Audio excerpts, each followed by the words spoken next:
If you're scrolling through endless TV specs and wondering whether any of them actually matter when you just want a screen that works straight out of the box, you're not alone. Most of us are looking for something reliable, easy to live with, and worth the money, not a laundry list of buzzwords that sounds great on paper but ends up being a headache in the living room.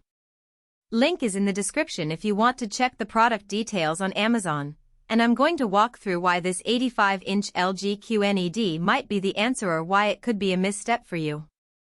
The first thing I did before even turning on the box was read a handful of forums where people were comparing the newest mini LED options. The consensus was clear: buyers in the 85-inch segment are usually split between two concerns. One side worries about the sheer size overwhelming a typical bedroom or small den, while the other worries that a premium price tag won't translate into a noticeable day-to-day improvement over a good 4K LED. That tension is what makes the decision feel risky, because you're not just buying a TV, you're reshaping a whole viewing space. Let's talk about setup, because that's where the rubber meets the road. Unboxing this LG feels almost ceremonial. The stand is surprisingly sturdy for a screen that big, and the base can be swapped out for a wall mount kit without needing a second person. The on-screen guide walks you through network connection, picture calibration, and the Alexa integration in under 10 minutes. I was able to connect it to my existing Sonos soundbar and a PlayStation 5 without hunting for obscure HiMSEC settings. For anyone who doesn't want to spend an afternoon fiddling with menus, that plug-and-play vibe is a real win. Now, what does it actually look like once it's on? The QNED evo panel uses mini LED backlighting with precision dimming zones, which means bright highlights stay punchy while dark scenes retain detail. Watching a nature documentary on a rainy afternoon, I could see the subtle gradients in a storm cloud without them flattening into a gray blob. That kind of depth is something you notice when you're actually sitting on the couch, not just in a spec sheet.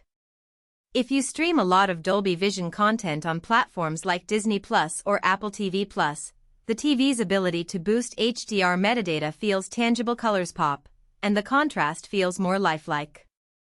Gamers will hear the word ultimate gaming and wonder if it's just marketing fluff. In practice, the 120 Hz refresh rate combined with low input lag makes fast-paced shooters feel smooth, and the upscaled 4K mode does a decent job of sharpening older titles that weren't originally built for a 4K display. I tried a recent Battle Royale game on medium settings, and the motion didn't blur the way it sometimes does on lower refresh panels. The added Dolby Atmos support is nice if you have a compatible sound system, but the built-in speakers are still modest. You'll definitely want a separate soundbar or home theater setup to get the full cinematic feel. One of the hidden trade-offs is the TV's brightness ceiling. While mini LED gives you better peak brightness than a regular LED, it still struggles a bit in a sunlit room with large windows.